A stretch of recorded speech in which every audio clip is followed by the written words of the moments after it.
이제 우리가 어제부터 해가지고 우리가 에베소서 이제 9월 한 달 동안 에베소서를 묵상을 합니다. 그래서 어제도 본문을 봤고 이 오늘 본문인데 저도 이 사도 바울의 이 감격이 저에게도 너무나 큰 감격이 돼서 오늘 성도님들과 또 이 말씀을 꼭 한번 또 다시 나눠야겠다 해서 오늘 본문을 가지고 왔는데 오늘 본문을 가지고 우리를 속량하신 목적이라는 제목으로 우리 하나님 말씀 우리 함께 나누고자 합니다.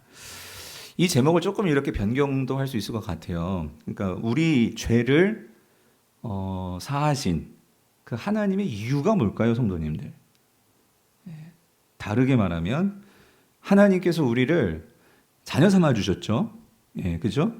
하나님께서 저와 여러분들을 하나님의 자녀 삼아 주신 그 이유가 뭘까요?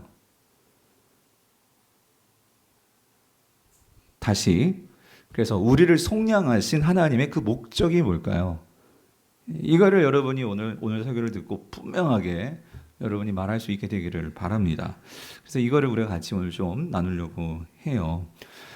이미 말씀드렸지만 에베소 교회는 사도 바울이 3년 동안 아주 긴 시간입니다. 그의 목회에 다른 교회들과 비교해 보면 긴 시간을 머물면서 복음을 전하고 교회를 세웠던 그 교회죠.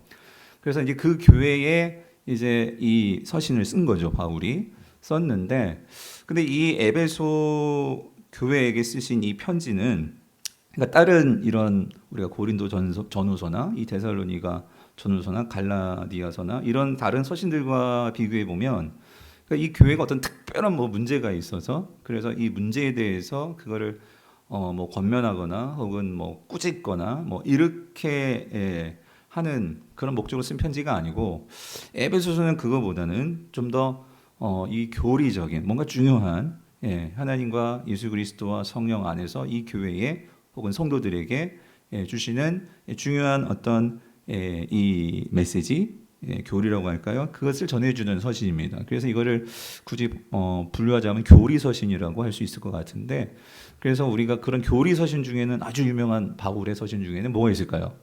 그게 로마서죠. 로마서가 있고 또 한 가지가 이 에베소서도 그렇게 꼽히는 서신인데요.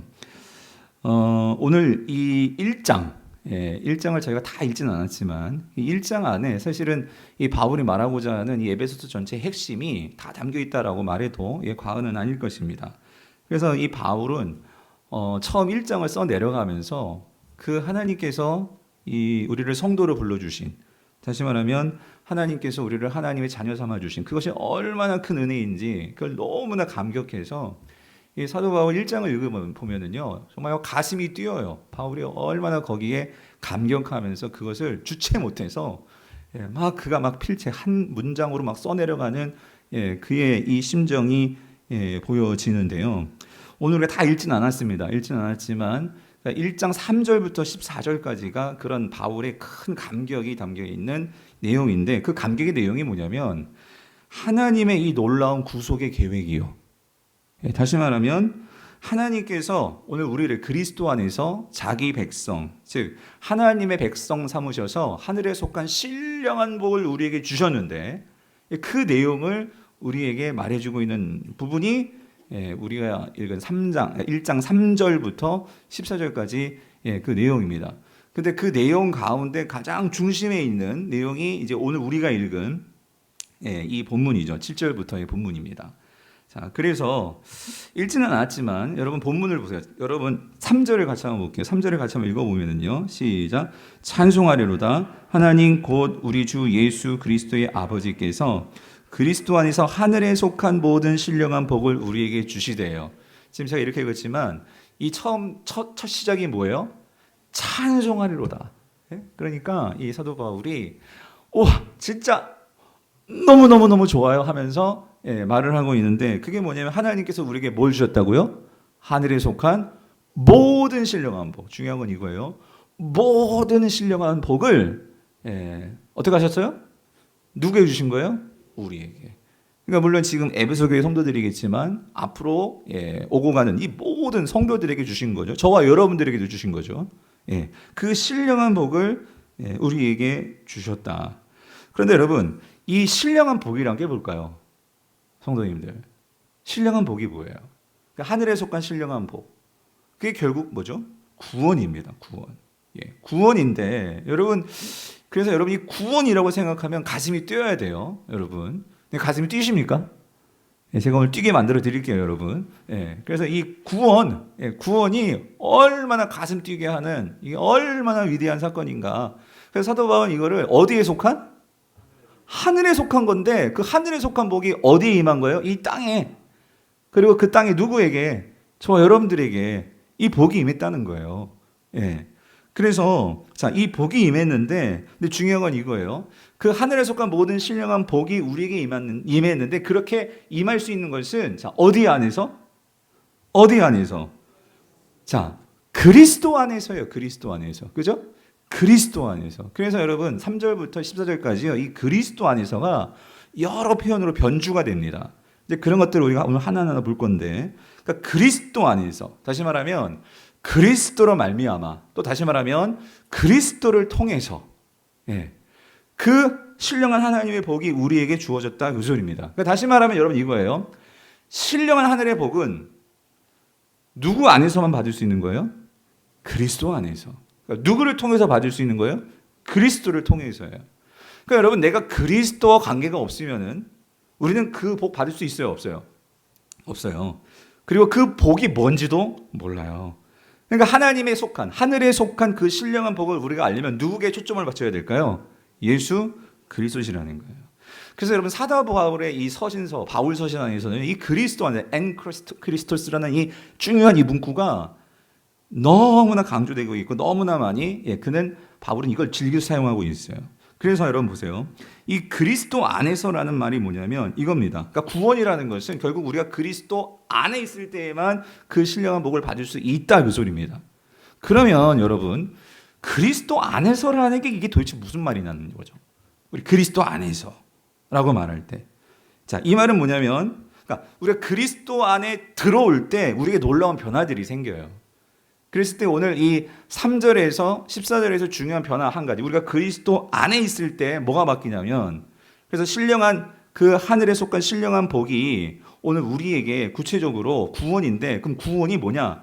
여러분, 구원을 우리가 어떻게 설명할 수 있을까? 여러 가지로 설명할 수 있겠지만, 일단 첫 번째로 지금 이 에베소서 1장 이 서두에서 바울이 말하고 있는 그리스도 안에 있음으로 우리에게 주어지는 그 놀라운 신령한 복, 그건 뭐냐? 우리가 하나님의 아들이 되었다요. 아들이 되었다. 다시 말하면 우리가 하나님의 자녀들이 되었다, 그 소리입니다.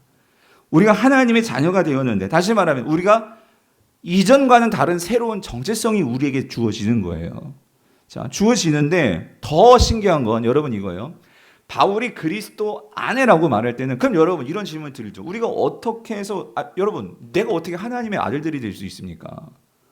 그렇지 않아요? 우리가 어떻게 하나님의 아들들, 그러니까 신의 아들, 여러분들이 어떻게 하나님의 아들이 될 수 있죠? 뭐로 되는 거죠?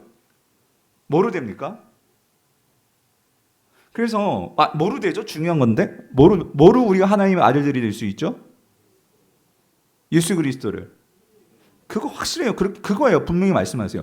예수 그리스도를 뭐함으로? 믿음으로라는 거예요. 믿음으로. 그런데 여러분, 이 예수 그리스도를 믿는다는 게 이게 얼마나 위대한 일이고, 이게 얼마나 우리에게는 정말 이런 믿음을 통해서 우리가 하나님의 자녀가 될 수 있게 해주신 이 모든 것들은 결국 예수 그리스도의 십자가의 은혜인데, 그죠? 그런데 그 예수 그리스도의 십자가를 믿는다고 할 때 어떻게 이게 나로 하여금 하나님의 자녀가 되느냐? 그래서 여러분 이거 기억하세요. 우리가 그리스도 안에 있다. 그리스도로 말미암아서 그리스도 속에서 우리가 믿음을 가질 때 중요한 건 이 일이 나요. 뭐냐면 그리스도와 우리가 신비한 연합이 이루어집니다. 연합.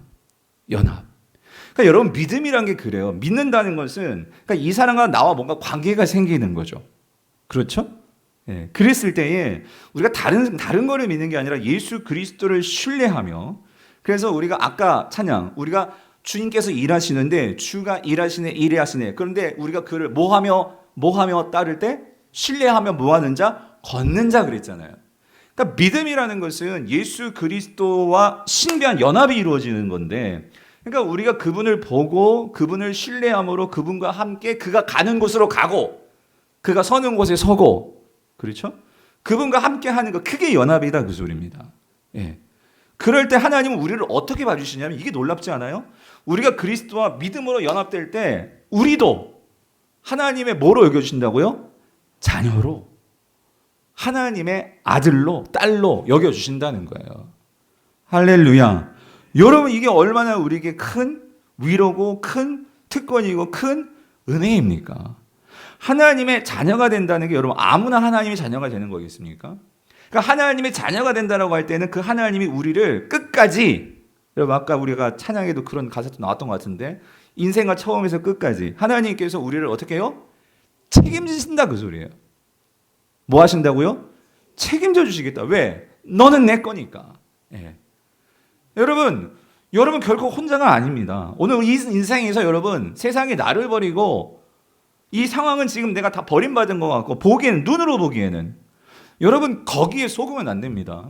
사단은 우리가 보이는 것을 통해서 나의 감정과 생각을 사로잡습니다. 그래서 우리가 거기에 다스림을 받게 만들어요. 그런데 하나님은 그게 아니라 오늘 예수 그리스도와 내가 연합을 통해서 내가 하나님의 아들들이 되고 자녀들이 되었기 때문에, 여러분 하늘에 속한 모든 신령한 복이라고 했잖아요. 그래서 여러분 이걸 믿으셔야 돼요. 우리 주기도문, 하나님의 그 하늘에 속한 모든 것, 하나님의 뜻이 이 땅에서 어떻게 해요? 이루어지다. 우리가 매일 기도하잖아요, 주기도문에서. 아멘이십니까? 성도는 이 신앙이 분명할 때, 성도는 이 땅을 살아갈 때, 여러분 우리는 지금 예수 그리스도를 통해서 완성된 그 하나님 나라를 바라보면서, 근데 이미 시작된 나라를 우리는 살아가고 있는, 그죠? 어떤 면에서는 우리는 이미와 완성된 이 완성이라는 이 이미와 이 아직이라는 이러한 사이에서 우리는 때로는 이렇게 갈등하면서 살아가고 있지만, 그러나 분명한 한 가지 사실은 우리가 예수 그리스도가 십자가에서 죽으시고 부활하심을 우리는 믿기 때문에, 그리고 그분이 죽으시고 부활하심을 보여줬기 때문에, 우리가 그것을 믿기 때문에 우리는 이 땅에서 뭐 할 수 있느냐? 끝까지 인내하며 견딜 수 있는 소망을 가진 자들입니다. 여러분 아멘이십니까? 그런데 이거를 깨부수는 세력이 있으니 그게 뭐예요? 사단이란 말이지. 그래서 여러분 에베소서는요 1장에서 너희들이 어떤 존재인 줄 알아? 하나님의 아들임을 강조하면서 하나님의 자녀인 것을 우리가 분명하게 말씀해 줍니다. 그렇죠? 그리고 나서 여러분 우리가 그것을 진짜로 우리가 믿고 살아간다면 그 사람은 이 세상을 살아가는 방식이 다를 거예요. 왜? 우리에게 그 든든한 백이 있는데, 하나님이라는 그 크신 전능자가 나와 함께 하시는데, 여러분 아멘이십니까? 애들은요 진짜 부모를 믿어요.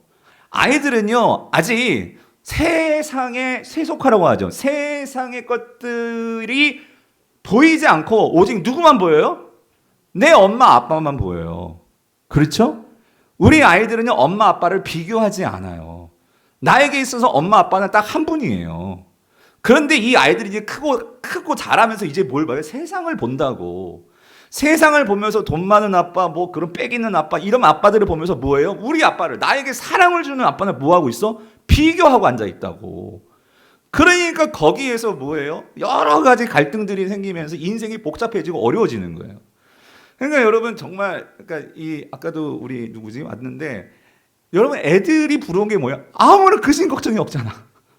여러분 그게 뭐냐면, 그게 어디서 나오는 거죠? 믿음입니다. 나를 지켜주시는 누가 있어? 엄마 아빠가 있어. 근데 엄마 아빠가 내 눈에서 안 보이면 울고 불고 난리 나는 거잖아요. 참 그런 면에서 여러분 우리의 일상에서 보는 크고 작은 일들이 참 진리가 담겨 있는 것 같아요.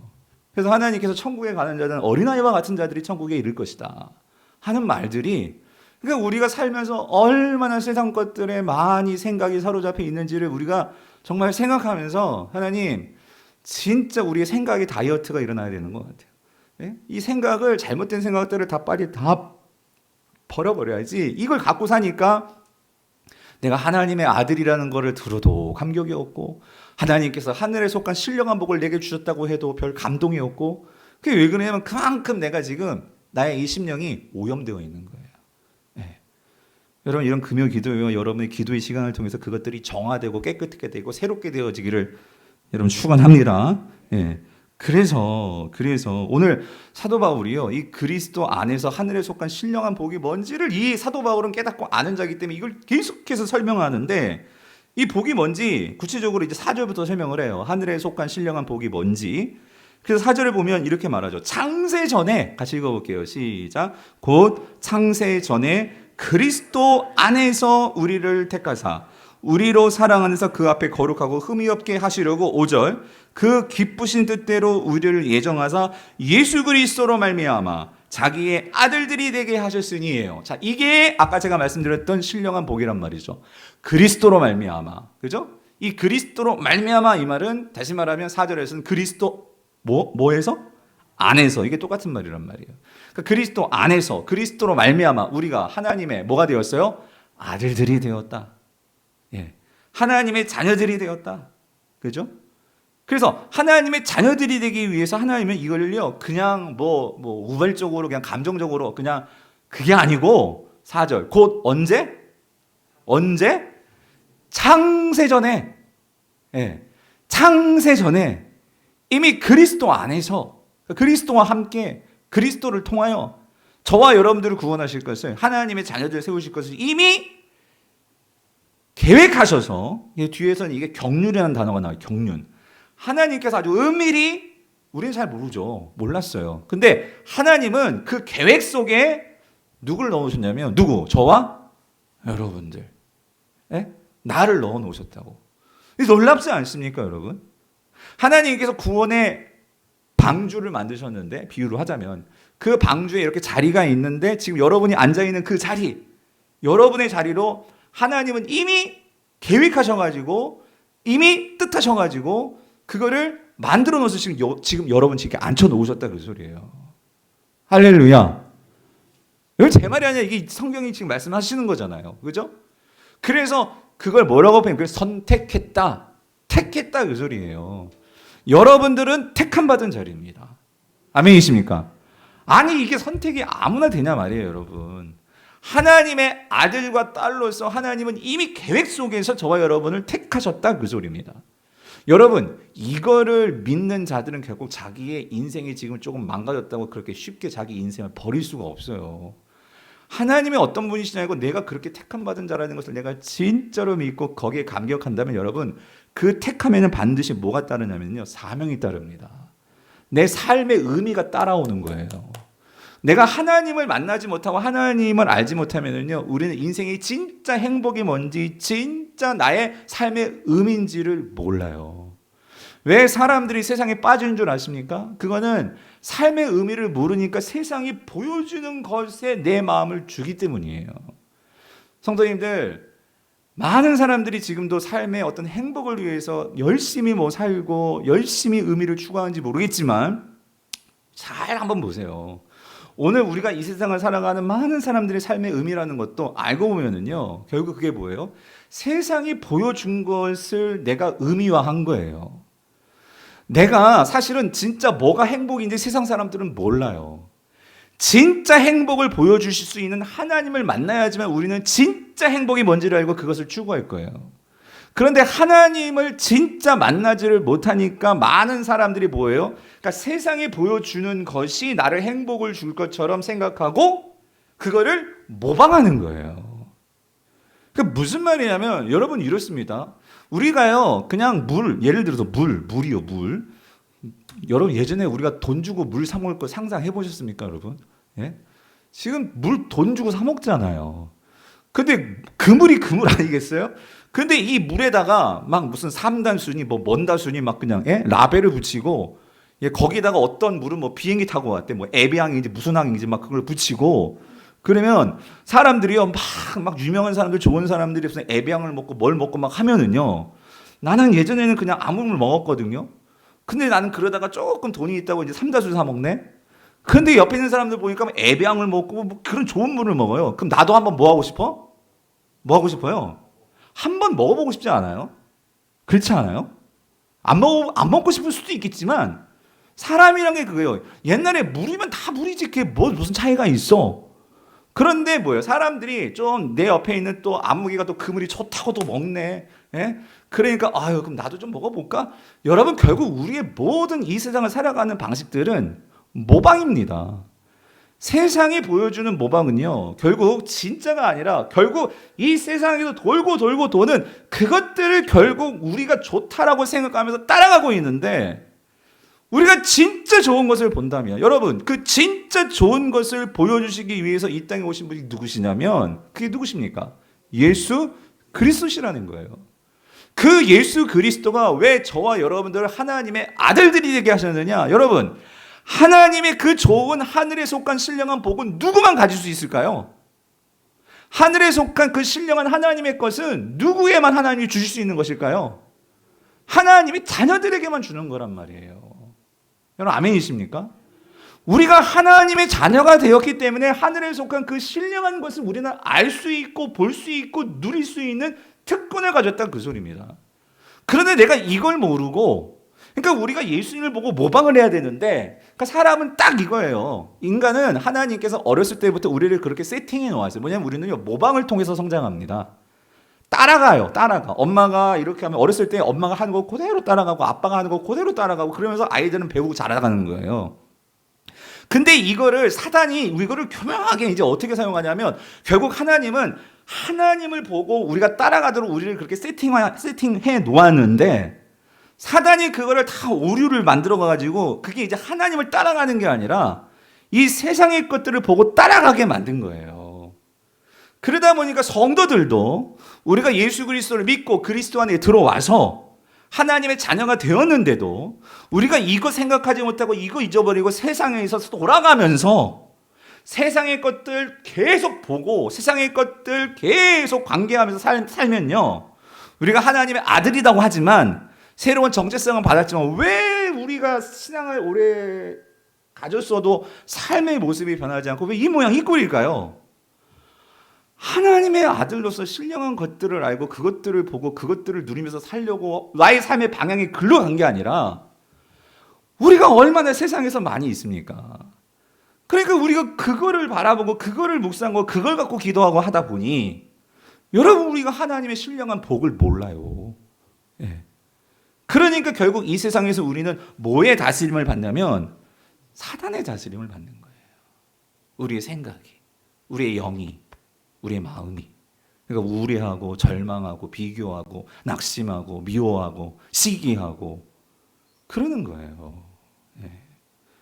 그런데 그렇게 되지 않도록 오늘 5절 보세요. 그 기쁘신 뜻대로 하나님은 우리를 이미 여러분에게 지금도 다 예정해 놓으셨어요. 코스를 마련해 놓으셨어요. 우리에게 진짜 좋은 것을 가질 수 있도록 그 길을 다 준비해 놓으셨어요. 그래서 우리는 예수 그리스도만 보고 따라가면 돼. 그러면 하나님의 아들들로서 그 신령한 모든 좋은 것들을 누릴 수 있을 거예요. 이게 우리에게 준 신령한 복이에요. 하나님이 우리를 선택하셨고 예정하셨고, 그래서 하나님의 자녀들이 되게 하셨고. 아멘이십니까? 그래서 6절, 이는 자, 그가 사랑하시는 자 안에서 우리에게 거저주시는 바 그의 은혜의 영광을 잔송하게 하려 하심이라. 질문, 여기서 그러니까 이는 앞에 5절이죠. 우리가 하나님의 자녀들이 되었죠. 그죠? 우리가 하나님의 자녀가 된 것은 그가 사랑하시는 자 안에서. 이게 누구예요? 이게 누구예요?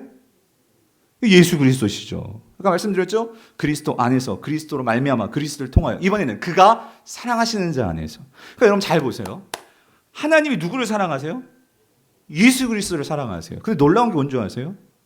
우리가 그리스도 안에서라는 게 우리 그리스도를 믿으면 그리스도와 내가 뭐가 된다고요? 연합이 된다고 했잖아요. 그죠? 그죠?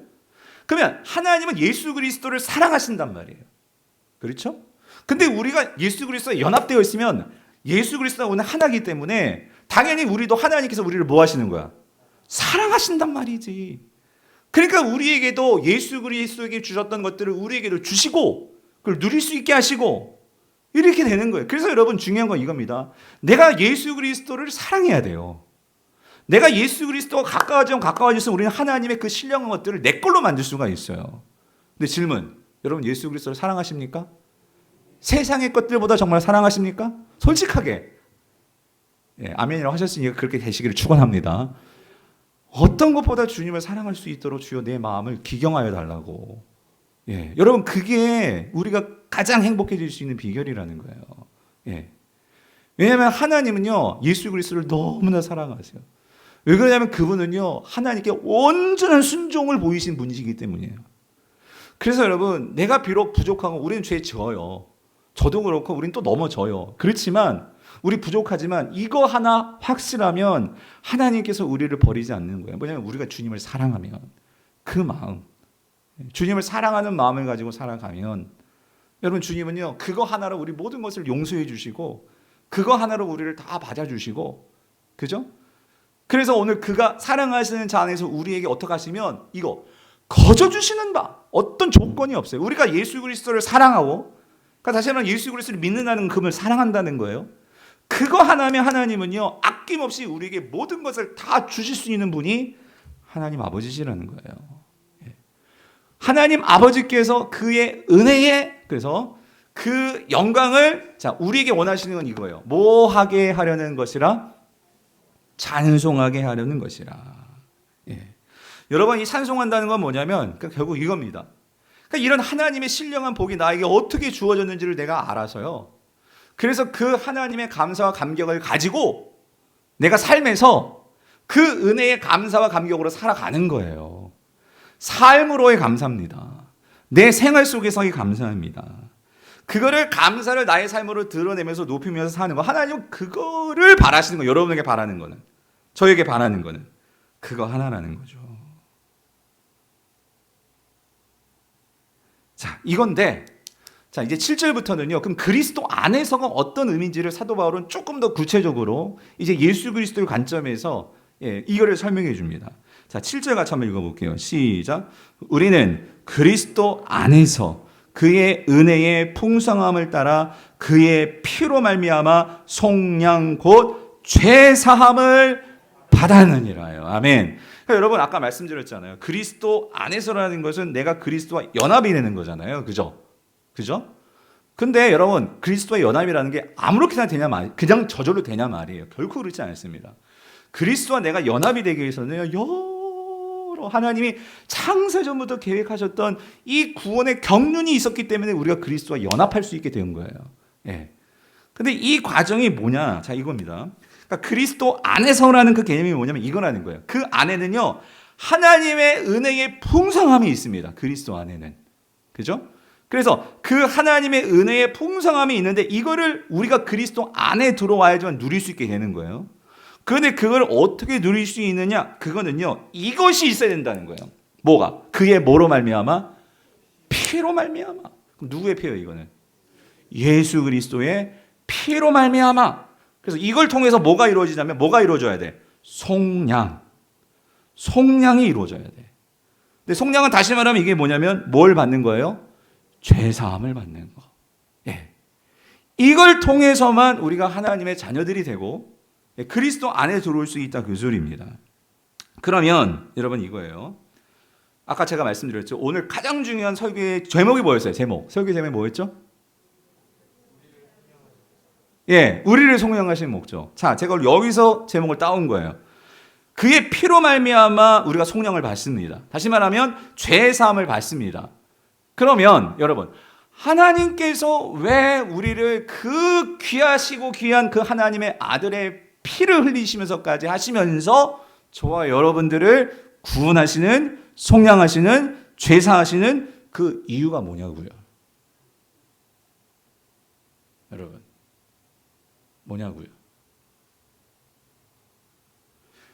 그래서 여러분 우리가 제가 말씀드리지만 성경은 66권이 필요해요. 이게 무슨 말이냐면 에베소서만 있어도 안 되고요. 로마서만 있어도 안 되고요. 성경은 66권이 있어야 됩니다. 뭐냐면 66권을 통해서 하나님께서 왜 66권을 이렇게 모아서 주셨냐면 하나님은 66권에 갇히시는 하나님도 아니십니다. 사실은. 그죠? 이 66권을 뛰어넘어서는 하나님이십니다. 그런데 하나님께서 이 66권을 주신 것은 이 66권을 통해서 그래도 우리가 하나님을 알 수 있도록 하나님이 어떤 분이신지를 이해할 수 있도록 다시 말하면 에베소서 표현으로 말하면 하나님의 그 비밀의 경륜을 감싸져 있던 하나님의 그 계획을 알 수 있도록 그렇게 알려주신 그 분량이 어느 정도냐면 66권이라는 소리예요. 이겁니다. 이거. 그러니까 여러분 제가 이걸 보면은 하나님을 사랑하고 아까 여러분 예수 그리스도를 사랑하신다고 했잖아요. 하나님을 사랑한다면 그분을 알고 싶겠죠. 근데 하나님을 알고 싶은데 성경을 내가 읽지 않아? 하나님을 알고 싶은데 성경 큐티를 안 해? 이건 뭔가 모순입니다, 여러분. 예? 목사님 시간이 바빠요. 목사님 성경이 어려워요. 그거 핑계입니다, 여러분. 내가 진짜 누구를 알고 싶고 사랑하고 싶으면 파줘. 예? 내가 정말 누구를 사랑하는데 그 사람이 나에게 연애 편지를 써줬어. 여러분, 연애 편지 한 번 읽고 버리는 사람 있어요? 안 받아보셔서 모르시죠, 여러분. 아니면 너무 오래되셨기 때문에. 읽고 또 읽고. 여러분 그렇지 않아요? 이게 무슨 의미인지, 예? 그 맥락까지 다 막 유추하면서 생각하면서 얘가 무슨 마음으로 유편을 썼을까, 이 말을 했을까? 여러분 그게 마음이 담긴 그 편지를 읽는 법 아니겠어요? 무슨 말이냐면 여러분 이겁니다. 하나님께서 피로 말미암아 속량 죄 사함을 우리에게 주셨어요. 아까 어떤 분이 말하셨어요. 하나님께서 우리를 사랑하시니까. 맞아요. 그것도 맞는데 여러분 그것만 알고 성경을 덮어버리면 이기적인 신앙인이 돼버려요. 나만 사랑해야 돼. 하나님이 나를 사랑하셨으니까 끝. 그러면은요 그분은 로마서 같은 부분에서 하나님이 우리를 사랑하셔서 우리를 위하여서 자기 자신을 버리셨다, 요것만 보면은요 하나님께서 진짜 우리에게 죄의 속량, 하나님께서 우리에게 주시는 이 죄사함의 은혜가 왜 우리에게 이거를 주시는지, 하나님께서 왜 결코 여러분을 버리지를 못하시는지, 이거를 이해하지 못하면 여러분 하나님께서 나를 사랑하셔 그것만 알고 끝나버린다면 그럼 다시 한번 여쭤봐요. 여러분의 삶의 의미는 뭡니까? 내가 왜 사는 거예요? 오늘 강부르게는 왜 존재하고 하나님 나라는 왜 존재하고 우리는 왜 천국 가야 되는 거예요? 여기에 대한 고민도 없고 생각도 없고 여기에 대한 답이 없으면 이 땅에서 삶이 세상 사람들이나 우리나라 별반 차이가 없는 거예요. 그러니까 제가 이 한 달 동안 막 계속 성경을 보고 공부하고 하면서요 불이 나니까 지금도 웃으면서 화내면 안 되는데 막 이게요 여러분 어떤 의미에서는 저의 잘못일 수도 있고요, 우리 목회자 잘못일 수도 있고, 근데 잘못이라기보다 우리가 어떤 부분에서는 그 한 부분을 강조할 때가 있었지만, 그런데 여러분 성경이라는 게요 그래서 깊고도 넓도다 말하는 게, 예? 그 하나님의 사랑의 풍성함이요 풍요함이요 말하는 이 바울의 심정이 이해가 되는 거예요. 그리고 하나님께 제가 매일 기도하는 건 이거예요. 하나님 정말 어떻게 이 하나님의 마음을 정말 제대로 전할 수 있는 목사가 될 수 있을까? 이게 요즘 저의 기도 제목이에요. 우리 중보기도팀은요 이거 기도해 주세요. 내가 박유한 목사가요 이 하나님의 심정을 정말 우리 성도님들이 그 마음이었군요, 이거를 알 수 있도록 이거를 잘 표현하고 나타낼 수 있는 그런 하나님을 반사하는, 온전하게 반사하는, 그러니까 나를 드러내는 게 아니고, 저는 말도 어눌하고 생각도 어눌하고 지혜도 어눌하고 다 어눌해요. 근데 나를 통해서 하나님의 그 심정과 마음이 우리 여러분들에게만 전해졌으면 좋겠어요. 아멘이 없으시군요. 나 상처받으려고 그랬어. 네. 여러분 정말 그거를 위해서. 근데 여러분 보세요. 오늘 결론만 말씀드릴게요. 왜 하나님께서 그러면 우리를요 그의 피로 말미암아 속량 죄사함을 받게 하셨느냐? 에베소서는 이거를 분명히 말합니다. 왜냐하면 우리 성도들의 신앙이, 맞아요, 하나님 나를 사랑하셔서 맞아요. 근데 거기만 머무르서 안 된다. 바울은요 지금 아까 말씀드렸죠, 에베소 교회를 몇 년 사역했다고요? 3년. 이거 오래 사역한 거예요. 이 소리는 이 에베소 교회 성도들을 향한 그 기대감이 있었고, 뭔가 이 에베소 교회를 향한 이 바울이 정말 그렇게 애정을 쏟아서 그 교회를 성장시키고 성숙시키기 위해서 애를 쓴 거예요. 그렇죠? 그런데 알고 보면 우리가 요한계시록에 보면은요, 그 요한계시록 이제 2장부터 여러분 그 초대 그 7교회에 대한 메시지가 나오는 첫 번째 교회가 에베소 교회에 나오잖아요. 근데 하나님께서 에베소 교회 책망하실 때 첫 번째가 뭐냐면 너희가 무슨 사랑을 버렸다고요? 첫사랑을 버렸다. 그게 무슨 말일까? 첫사랑을 버렸다. 지금 에베소 교회의 문제는 정말 사랑에 뭔가 문제가 있었던 거예요. 하나님의 사랑을 어떻게 이해했느냐, 여기에 문제가 있었던 거예요. 근데 오늘 저와 여러분들도 마찬가지잖아요. 우리가 사랑을 하나님이 나를 사랑하셔 그렇게 감정적으로만 나의 사랑에서 머물면 이거는요 성장이 제대로 되지 않을 수 있어요. 그 다음으로 넘어가야 돼. 진짜 사랑은요 그 다음으로 넘어가는 사랑이 성장으로 나가야 되는데, 그게 뭐냐는 거 오늘 저희 문제 제기는. 그래서 여러분 이거예요. 오늘 첫 번째 우리가 7절, 8절, 9절, 10절이 연결되어 있는 거거든요. 이 논리로 보면 이렇습니다. 하나님께서 왜 우리의 죄 속량을 해주셨냐, 우리를 왜 죄 사함을 받게 하셨느냐, 그거는요 첫 번째는요 이렇습니다. 이 죄 사함을 받아야지만 우리에게 이게 넘치게 돼요. 죄 사함을 받아야지만 우리가 이게 얻게 돼요. 뭐냐면 그게 8절인데요. 8절이 뭐냐면 8절에 보세요. 여러분 성경책. 모든 지혜와 총명을 어떻게 해요? 넘치게 주신다 그 소리입니다. 죄 사함이 없으면요 우리가 하나님의 신령한 지혜를 얻을 수가 없어요. 죄 사함을 받아야지만 우리가 하나님께 다가갈 수 있거든요. 죄 사함을 얻어야지만 우리는 하나님을 알 수가 있거든요.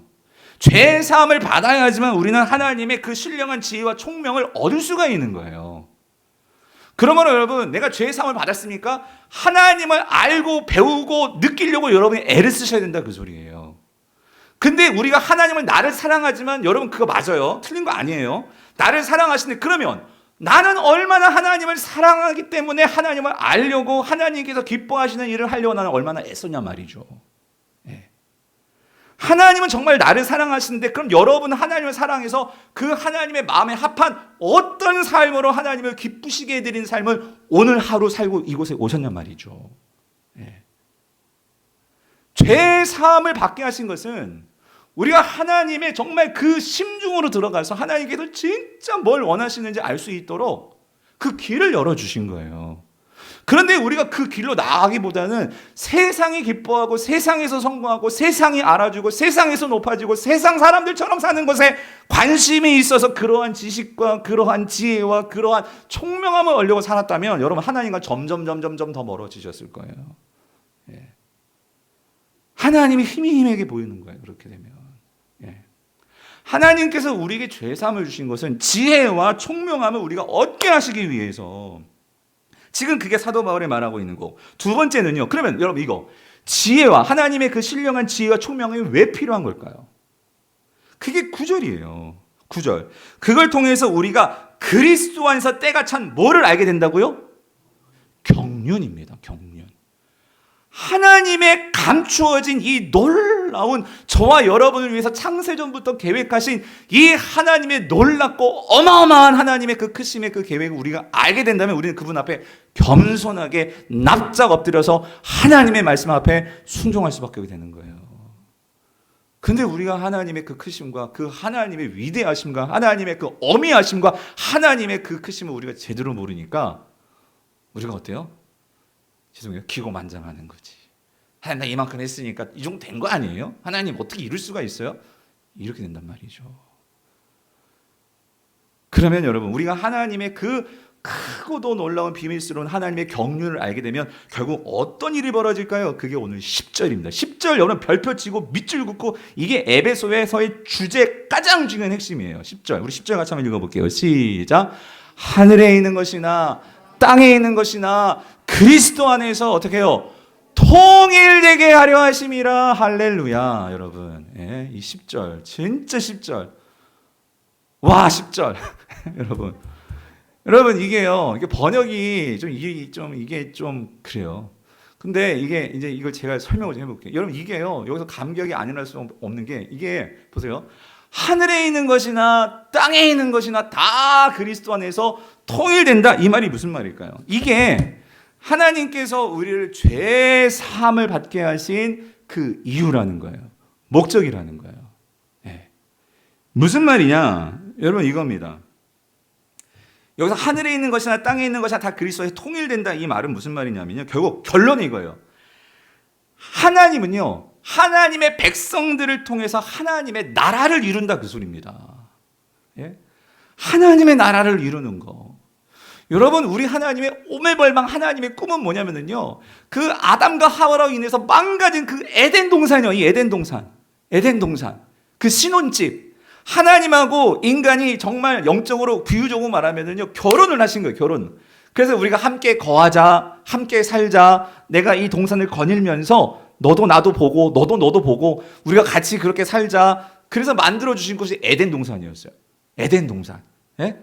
슬픔도 없고 아픔도 없고 아무런 걱정 근심도 없고 하나님과 함께 거하면서 그렇게 사는 에덴 동산. 여러분 신혼집 기억하시잖아요. 아무리 물이 새고 아무리 먹을 것이 없어도 라면을 먹어도 신혼 부부는요 그 라면도 추억이고 물 새는 것도 추억이고 그때는 좋지 너무나. 여러분 그렇지 않아요? 예? 그런데 그런 신혼집인데도 죄송합니다. 그냥 비유입니다. 괜히 만약에 거기서 이런 표현 좀 그렇지만 남자가 바람이 나든지 여자가 바람이 나든지 그런 무슨 추억이 어디 있어요, 여러분? 예? 무슨 말이냐면 에덴 동산에서 그 꼴 난 거잖아요, 지금. 하나님은 정말 그렇게 아담과 하와 오늘 이 사람들을 통해서 이 땅에서 하나님의 다스림과 통치가 온 땅에 충만해서 그래서 나를 대신해서 하나님도 이 사람들을 믿어서 야 이거 다 네 거 해. 나 너 믿으니까 내가 다스릴 필요도 없어. 네가 다 다스리면 돼. 아유 네가 하고 싶은 대로 해. 근데 단 하나만 뭐요? 선악과. 그거 하나만 남겨놓고 다 해. 그랬는데 이 아담과 하와가 그 뱀에 홀려가지고 요즘 말로 말하면 바람 나가지고 여러분, 예?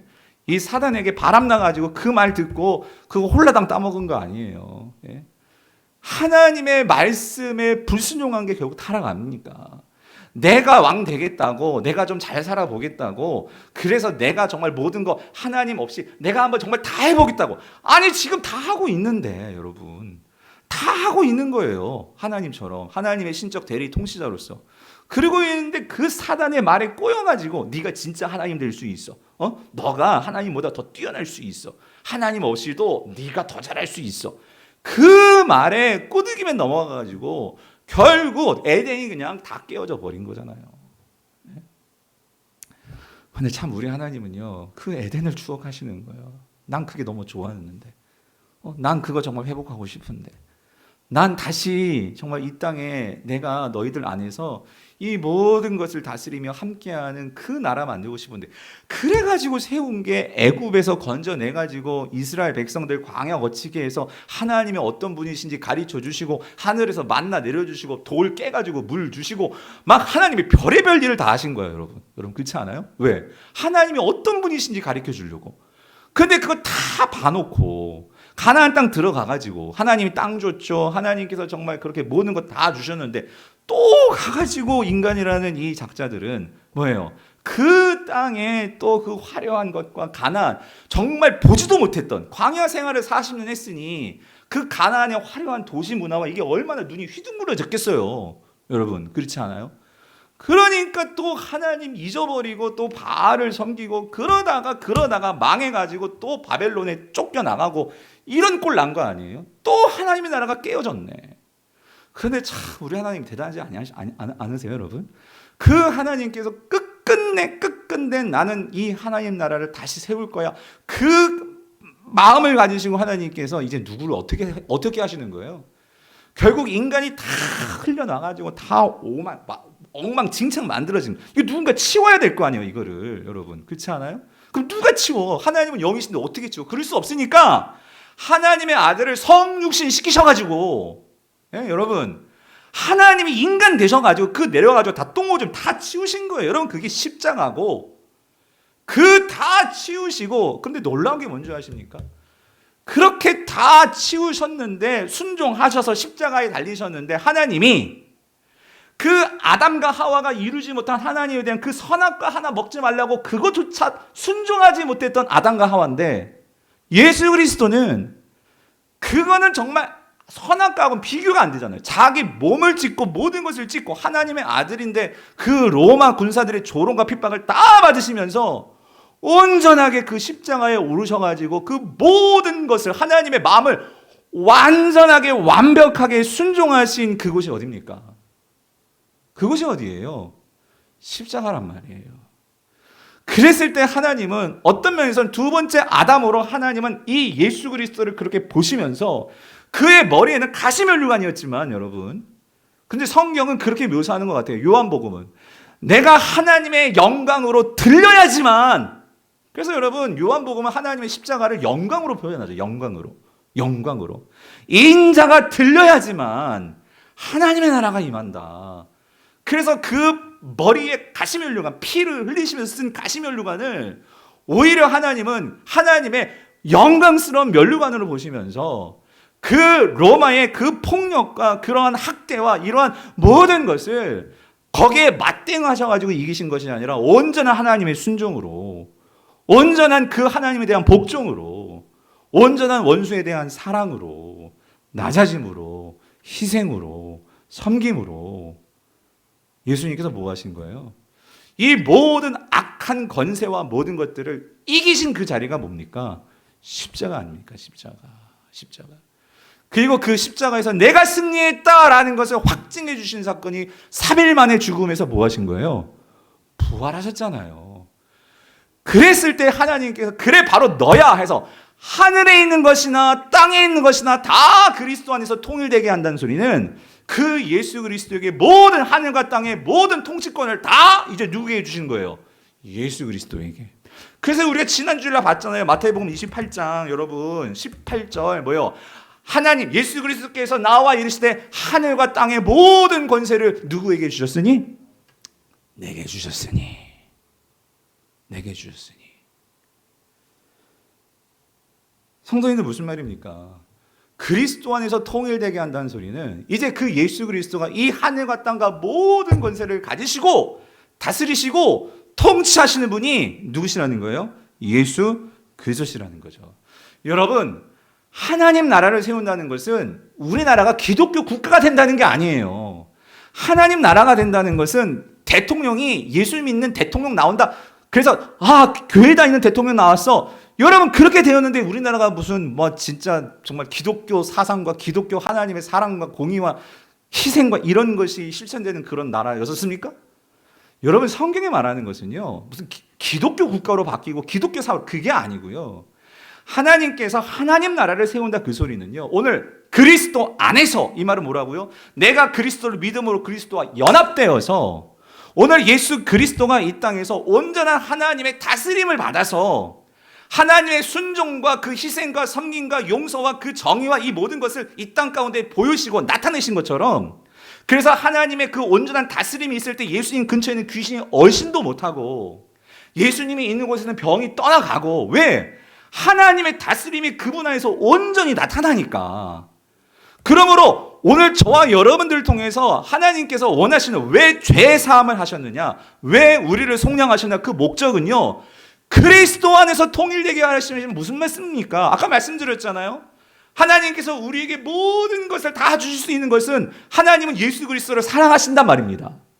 우리가 그 예수 그리스도를 사랑함으로 믿음으로 그분과 연합이 된다면 그러면 우리 안에 그 예수 그리스도를 통해서 우리도 그 주님을 따라 살 것이고 주님을 본받을 것이고 주님의 말씀을 함께 우리가 동의하게 된다면 여러분 우리 안에 곧 뭐가 임하는 거예요?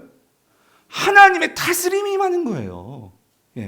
하나님의 다스림이 임해서 하나님의 통치가 있는 그 사람이 가는 곳에는 그 사람을 통해서 마치 예수님이 이 땅을 걸어 다니셨던 하나님 나라이신 것처럼 저와 여러분이 그 하나님의 통치와 다스림이 여러분의 삶을 통해서 나타내는 거예요. 나는 하나님 나라요 그럴 필요도 없어요.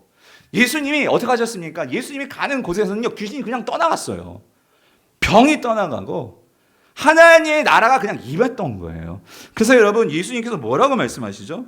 여러분 한번 찾아봐 주세요. 좀 뒤에 있을 거예요. 누가복음 17장 20절 21절에서 뭐라고 말씀하시냐면 이렇게 말씀하십니다. 바리새인들이 하나님의 나라가 어느 때에 임하시나이까 묻거늘 예수께서 대답하여 이르시되 하나님 나라는 볼 수 있게 임하는 것이 아니요. 이게 무슨 말이냐면 바리새인들도 성경 학자들이었거든요. 근데 구약에서도 하나님 나라가 임한다는 것을 이사야를 통해서 여러 다니엘, 에스겔을 통해서 말씀하셨거든요. 근데 이들은 하나님 나라를 오해하고 있었어요. 하나님 나라는 눈에 보이는 다시 말하면 아까 말씀드렸죠? 기독교 국가가 세워지는 거야. 다시 말하면 로마를 때려 부수고 정말 옛날 다윗과 같은 왕이 들어서 가지고 다시 왕국을 만드는 걸 생각했었어요. 근데 예수님께서 뭐라고 말씀해요? 하나님 나라는 그렇게 세워지는 게 아니고 여기 있다 저기 있다는 것이 아니고 하나님 나라는 어디에 있다고요? 너희 안에 있느니라. 지금 무슨 말이요? 나를 보라는 거지. 하나님께서 새 언약을 통해서 새롭게 만드시고 세우시는 하나님의 나라는 하나님의 통치요 다스림이다 그 소리입니다. 예수 그리스도가 하나님의 나라로서 그것을 보이는 것처럼 그러므로 너희 안에 있다 그 소리는 지금 너희 보고 있잖아. 하나님의 다스림이 지금 이미 시작이 되었고 이미 왔고 그리고 아마 완성될 것을 내가 말하고 있잖아. 다시 말하면 여러분 이거예요. 오늘 하나님 나라가 뭐예요? 여러분 안에 예수 그리스도의 통치와 다스림이 내 안에 있을 때 여러분 그게 하나님 나라입니다. 그걸 통해서 우리가 하나님 나라를 정말 경험하고 하나님 나라를 가지고 사는 그러한 성도들이 많아질 때 이곳은요, 이 땅에는요, 하나님의 임재와 영광으로 가득 차게 될 거예요. 그게 우리가 매번 찬양하는 물이 바다 덮음 같이 여호와의 영광이 온 땅에 충만한, 우리가 찬양을 하는데 이 의미를 모르고 찬양하면 안 되겠죠. 그래서 예수님이 말씀하신 거예요. 주일에 제가 다시 한번 말씀드리겠지만, 왜 하늘과 땅의 권세를 내가 가졌으니, 그래서 주님 명령하셔. 너희는 가서 모든 민족을 뭐 삼아라? 제자 삼아라. 그 소리는 뭐냐면요, 하나님의 통치와 다스림이 있는 그러한 삶을 너희들이 살아서, 그런 삶을 보여줘서 저들도 더 이상 사단과 그 흑암의 권세에 사로잡혀가는 허망한 것들을 따라 살아가는 그런 삶을 이제 청산하고, 그 의와 진리와 화평과 그 하늘에 속한 신령한 것이 무엇인지 알기 때문에 삶의 의미를 찾고 삶의 진정한 행복을 찾고, 그래서 이 땅에서 내게 주어진 모든 것들 하나하나를 감사할 줄 알고, 그걸 가지고 예수님께서 나누시고 베푸시고 살아셨던 것처럼 그 삶을 추구하면서, 그러면서 우리는 뭘 기다려요? 주님이 다시 오실 그날. 세상 사람들은 그냥 돈 많이 벌어서 은행에 잔고 충만하게 채워놓고, 근데 죽으면 끝이잖아요. 근데 우리는 그게 아니라 그 장차 우리에게 다시 오실 그 예수 그리스도가 오시기 때문에, 여러분, 이 세상에는 근데 뭐라고요? 그렇지만 여전히 사단이 역사하고 있단 말이에요. 그래서 우리를 힘들게 한단 말이에요. 그래서 여러분, 에베소서를 보면, 에베소서 2장을 보세요. 에베소서 2장에 보면 이렇게 말합니다. 앞으로 넘어오세요. 자, PPT는 2장 1절부터 5절에 보면 이렇게 나와요. 뭐라고 나와 있냐면, 그는, 자 보세요, 허물과 죄로 죽었던 너희를 어떻게 했어요? 살리셨도다. 예수 그리스도가 여기서 허물과 죄로 죽었던 너희를 살렸다. 이 말은요, 우리는 하나님께 나아갈 수도 없고, 하나님, 죄 때문에 하나님을 향한 지혜와 총명을 가질 수 없는 자들이었어요. 근데 예수 그리스도가 어떻게 하셨다고? 우리의 죄를 속량하셨다고. 그죠? 십자가에서. 그래서 우리 그걸 믿는 거잖아요. 그럴 때 우리는 다시 살아나는데, 예전에 우리는 어땠느냐? 이렇게 나와요. 2절 같이 읽어볼게요. 시작. 그때에 너희는 그 가운데 행하여 이 세상 풍조를 어때요? 따르고. 이게 무슨 말이에요? 아까 말했죠. 이게 성경이 말해주는 진리입니다. 하나님을 모르면 우린 모두 다 세상을 따라 살아요. 세상을 모방하면서 산다고. 나는 돈이 없지만, 그런데 누군가 좋은 차를 가지면, 내가 요즘 젊은이들 그거 아니에요? 행복을 말하는데, 지난번에 우리가 목사님 오셔서 그 행복 봤잖아요. 뭐 소확행 여러 가지. 집도 없고 맨날 월세를 내지만 그래도 차 하나에 나의 행복을 걸고 외제차 한번 타는 거. 근데 왜 그러냐면, 세상 사람들이, 부자들은 외제차를 타고 다니거든. 그러니까 결국은 그거는 그 사람들의 행복을 따라가는 행복이지 근원적인 행복은 아니란 말이에요. 만약에 진짜 예수 그리스도가 보여주신 진짜 어마어마한 신령한 하늘에 속한 그 행복이 뭔지를 제대로 본다면, 여러분, 이 세상에 외제차가 눈에 안 들어와요. 예. 진짜 그 행복을 위해서 목숨을 거죠. 그게 사도 바울이었잖아요. 사도 바울. 예. 우리의 인생이 적어도 이렇게 바뀌게 되는 거 아니겠어요? 근데 이 세상 풍조를 따르고, 근데 여러분, 이 세상 풍조를 따르게 만드는 그 배우는요, 그 배우가 있어요. 그게 뭔지 아세요? 여기 나오죠. 그게 누구냐면, 공중에 권세 잡은 자를 뭐예요? 따랐으니. 여러분, 이걸 잊으시면 안 돼요. 이 세상의 모든 광고와 CF와 우리의 마음을 뺏어가려는 이 모든 세상 배후에는요, 뭐가 있냐면 사단과 악한 영들이 있다는 거예요. 예? 물질을 통해서, 여러분 이겁니다. 우리가 하나님을 경배하지 않고 하나님께 마음을 두지 않으면 결국 그거의 반대가 뭔지, 우상숭배입니다. 이스라엘 백성들이 하나님께 온 마음 쏟지 않을 때 그의 마음이 갈라지면서 결국 이스라엘이 넘어졌던 게 우상숭배인데, 오늘 성도들도 마찬가지예요. 우리가 오늘날 정신 차리지 않으면 우리도 우상숭배 빠집니다. 결국 하나님의 백성이 넘어지는 것은 우상숭배입니다. 하나님께 마음을 온전히 들이지 못할 때 우리는 이 세상에서 어중간하게 마음이 나누어져 살아가요. 그러다가 결정적인 순간에는 하나님의 딱 선택하고 하나님께 무릎 꿇어야 되는데, 결정적인 순간에 내가 어디가 있냐면 세상의 방식에 가 있어요. 여러분, 그게 우상숭배입니다. 예. 그게 그렇게 하는 게 공중의 권세 잡은 자를 따랐으니예요. 따랐으니. 이게 다시 말하면 이겁니다. 우리가 하늘과 땅의 모든 권세를 지금 가지시고 다스리신 분은 누구시라고요? 아까 봤잖아요. 하늘과 땅의 모든 것을 그리스도 안에서 뭐하게? 통일되게 하셨다라고 하셨잖아요. 그게 뭐냐면, 하늘과 땅의 모든 것을 지금 다스리시고 모든 것을 회복하시고 깨어진 모든 것을 새롭게 하시는 분이 누구시라는 거예요? 예수 그리스도시라는 거예요. 이거를 제대로 알고 이거를 제대로 아는 자들이 하나님의 나라가 임하는 자들이에요. 하나님의 다스림을 따라 사는 자들이에요. 근데 이거를 제대로 깨닫지 못하고 시대가 바뀌었는데, 지금 이 시대는 예수 그리스도가 십자가에서 죽으시고 부활하심으로 그분이 왕으로 모든 것을 다스리고 계시는데, 이거를 제대로 믿지 못하고 이거를 제대로 깨닫지 못하면 결국 우리는 뭘 따르느냐, 뭐의 다스림을 받느냐? 여러분 기억하세요. 사단의 다스림을 받습니다. 성도들도 신분은 바뀌었지만 여전히 사단의 다스림을 받습니다. 사단의 다스림을 받는 건 다른 게 아니고요. 사단이 우리에게 어떻게 역사하냐면요. 생각이에요. 생각. 저도 그렇고 우리도 그렇고 우리 모든 사람들, 그게 음란일 수 있고 뭐 그게 세상의 물질에 대한 염려일 수 있고 이생에 대한 자랑일 수 있고, 여러분 성경이 그걸 계속해서 말하잖아요. 예. 여러분 이 시대의 영적 전쟁이라는 게 막 마귀가 막 그냥 무슨 막 손톱을 막 이렇게 만두고 막 그냥 으르렁거리면서 그렇게 다가오지 않아요. 오늘날의 영적 전쟁은요 뭐냐면 생각의 전쟁입니다. 내가 보는 것, 듣는 것, 세상에서, 여러분 우리가 알게 모르게 세상에서 보고 들은 것이 결국에는요 내가 결정적인 순간 내가 생각하는데 뭘 갖고 생각하느냐? 말씀 갖고 생각하는 게 아니에요. 여러분 잘 한번 보세요. 내가 뭘 갖고 생각해요? 세상의 방식입니다. 예. 세상의 논리입니다. 예. 그거 갖고 내가 선택하고 그거 갖고 고민하고 있는 거예요. 예. 하나님의 통치를 받는 사람은 그거 갖고 고민하지 않습니다. 예수 그리스도가, 마귀가 그랬잖아요. 내가 이 하늘과 땅의 모든 권세를 너에게 줄게. 그래서 너 나한테 절 한번 하면 내가 여기 있는 모든 사람들, 너 지금 이 사람들 구원하러 왔잖아. 내가 이 사람들 건들지 않고 이 모든 사람들 네 거 해. 근데 누구한테 절하라고요?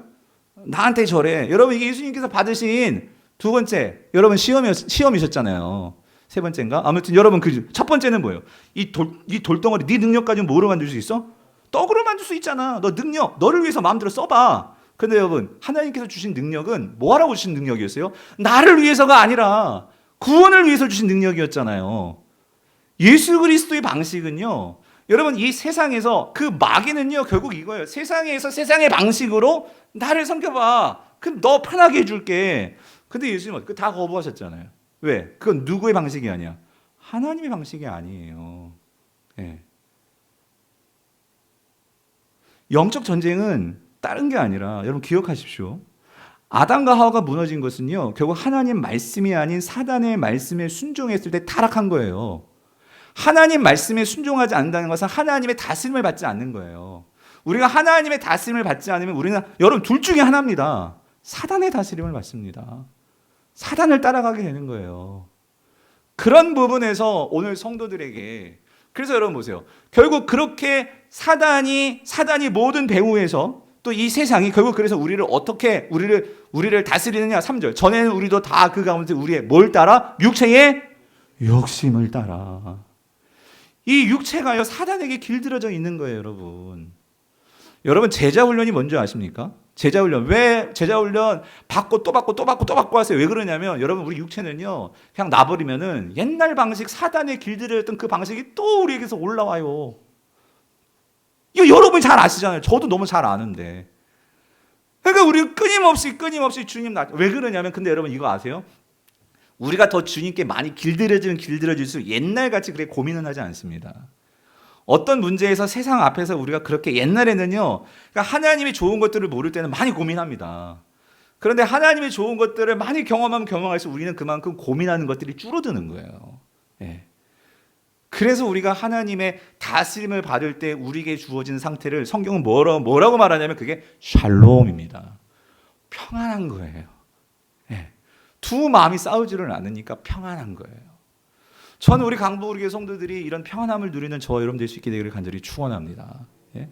그럴 때 우리의 삶이요 정말 써야 할 때 에너지를 쏟게 되고, 정말 우리가 드려야 할 때 나의 물질과 나의 에너지와 모든 것을 드리는데, 이게 없으니까 성도들 안에서도 서로 마음이 달라가지고 싸우고, 왜 그런데 에너지 소비하냐 그 소리예요. 왜 그것 때문에 막 힘들어가지고, 관계 때문에 힘들어가지고, 아니 우리가 정말 주의 나라와 권세와 영광을 위해서 내가 해야 될 일이 얼마나 많은데 그걸 위해서 정말 살아가야 되는데, 근데 여러분 그거 아세요? 그렇게 목사님이 왜 그럴까요? 여러분 가르쳐 드릴게요. 그런 과정들이 반드시 있어요. 왜냐하면 우리는 그런 과정들을 또 헤쳐나갈 때 우리의 신앙이 정말 진짜의 나의 모습으로 거듭나게 되거든요. 마지막 결론 하나만 말씀드리고 말씀을 맺을게요. 그래서 여러분 10절이 하늘에 있는 것이나 땅에 있는 것이나 다 그리스도 안에서 통일되게 하심이라. 여러분 하나님께서 저와 여러분을 구속하시고 죄 사함의 용서의 그 은혜를 주신 이유와 목적은 뭐냐면요, 이거예요. 하나님께서 우리를 사랑하시기 때문에 그거 맞는데 그것만 알면 내가 안 된다고 그랬잖아요. 그걸 넘어서 어디로 가야 되냐면 하나님은 뭘 기대하시냐면요, 우리가 그리스도 안에서 그리스도와 연합됨으로 예수 그리스도가 이 땅에서 하나님의 그 통치와 다스림을 드러내는 삶을 사셨던 것처럼, 그것이 하나님께는 영광이요 하나님께 큰 기쁨이셨던 것처럼, 이제는 저와 여러분들이 예수 그리스도를 사랑함으로 그분과 연합되어 있잖아요. 여러분의 삶에 하나님의 다스림이 통치가 임재하여서 여러분의 삶을 통해서 그리스도가 그러셨던 것처럼 하나님의 나라가 드러나게 되고 하나님의 그 통치가 보여지게 되고, 하나님은 그거를 그토록 바라시는 거예요. 너 하나님 나라 올 때까지 김집사, 밥집사, 김권사 너를 통해서 하나님의 통치가 다스리는 걸 난 보고 싶어. 왠지 아세요? 저와 여러분에게는 하나님의 형상으로 우리는 만들어졌기 때문에 그 하나님의 형상이 가장 빛날 때가 언제인 줄 아세요? 하나님의 통치와 다스림을 내가 받을 때거든요. 우리 중보기도단 이거 위해서 기도해 주십시오. 하나님, 우리 교회 모든 성도들이 하나님의 다스림과 통치를 받는, 여러분 어떻게 하나님의 통치와 다스림을 받는데 우리가 미워하고 시기하고, 여러분 어떻게 우리가 그렇게 살겠습니까? 우울해하고 절망하고 내가 막 하고 싶은 대로 막 말하고 내가 하고 싶은 대로 막 그렇게 살고. 여러분 예수님이 그렇게 사셨어요? 아니요. 예수님은 온전히 하나님 말씀을 따라 순종하며 살 수 있었어요. 사셨던 분이세요. 근데 저 알아요. 목사님 그래도 우리는 인간이잖아요. 맞아요. 그래서 여러분 오늘 이 말씀만 읽고 마칠게요. 설명은 나중에 기회 되면 또 드릴게요. 오늘 마지막 여러분 14절, 자 우리 11절부터 같이 한번 읽어볼게요. 시작. 모든 일에 그의 뜻의 결정대로 일하시는 이의 계획을 따라 우리가 예정을 입어 그 안에서 뭐예요? 기업이 되었다. 그 안에서 기업이 되었다. 이 기업이라는 것은 여러분 성경에서 기업 하나님 나라거든요. 우리가 예수 그리스도 안에서 우리가 하나님 나라가 되었다. 이 말이 뭐예요? 예수님이 하나님 나라로 이 땅을 사셨던 것처럼 우리가 그렇게 하나님 나라가 된다, 그 소리입니다. 그리스도 안에서 하나님의 다스림이 날 통해서 드러나게 되는 거죠. 그래서 12절, 이는 우리가 그리스도 안에서 어떻게 해요? 전부터 바라던 바. 그 전부터 바라던 바. 누가? 하나님께서 에덴 동산에서부터 전부터 그거를 바라던 바였어요. 여러분이 하나님 나라가 되는 거, 여러분을 통해서 하나님의 통치가 드러나게 되는 거, 그것이 하나님의 영광의 뭐가 되기 때문에? 찬송이 되기 때문에. 그런데 이거를 도와주신 분이 누구시느냐? 이거 우리 힘으로 안 되잖아요. 그래서 13절 두 가지를 기억하셔야 돼요. 내가 하나님의 다스림을 받는 자로 살려면 이거요. 그 안에서 너희도 진리의 말씀입니다. 말씀. 진리의 말씀이 우리의 생각을 사로잡아야 돼요. 그래서 여러분이 말씀을 배우고 익히고 암송하고 공부하고, 여러분 이거 힘쓰셔야 돼요. 이거 없으면 우리 생각은 여지없이 또다시 세상의 생각에 사로잡힙니다. 그 하나님의 말씀, 진리의 말씀, 곧 너희를 뭐하는? 구원케 하는 그 복음. 예? 구원케 하는 복음을 어떻게 해야 돼? 우리가 힘써 들어야 돼. 여기서 성경에서 듣는다고 할 때는요, 듣고 행하는 것까지 포함되는 거죠. 순종하는 것까지. 근데 이거를 도와주시는 분이 있다고요. 이것이 믿어지도록 도와주시는 분이 있다고. 그게 누구예요? 약속의 성령으로 뭐 했다고요? 인치심을 받았다. 여러분 인치심을 받았다, 도장을 찍었다, 그 소리는요, 너를 사로잡았다, 하나님 거다. 이게 무슨 말이냐면 쉽게 말할게요. 성령 충만을 받아야 되는 거예요. 우리가 도장이 찍히는 거는 여러분 넌 내 거야, 이건 사로잡히는 거예요. 성령께 사로잡힘입니다. 여러분 우리가 성령 충만이 그래서 필요한 거예요.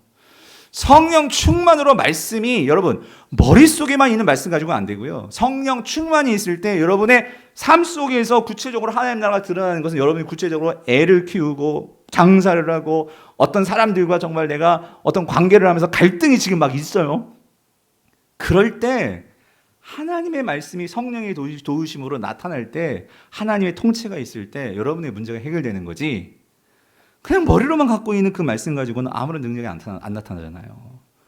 성령의 도우심으로 세상 속에 들어가서 그 말씀이 능력을 발하도록. 제가 금요일 날은 10시를 안 넘기려 하는데 불이 지금도 막 할 말은 많지만 주일날 할게요. 주일날 하고, 여러분 중요한 거는 정말 여러분 성령 충만함으로 하나님의 다짐을 받는 저 여러분 되시기를 간절히 축원합니다. 그럴 때 우리가 마귀를 사로잡습니다, 여러분. 예? 마귀를 사로잡고 마귀에 끌려가지 않는단 말이에요. 저는 우리 교회 성도들이 마귀에 질질이 끌려다니는 그런 자들 되지 않기를 정말로 간절히 바랍니다. 예? 여러분 마귀에게 여러분의 마음과 생각을 그렇게 쉽게 주지 마세요. 예. 하나님께서 여러분을 하나님의 자녀로 삼으셨는데, 하늘의 신령한 복을 우리에게 주셨는데, 그 복을 알아도 우리가 정말 이 세상에서 얼마나 하나님의 풍성함으로 채워질 수 있는데, 그런 하나님의 풍성함으로 채워지시는 저 여러분 될 수 있기 축원합니다.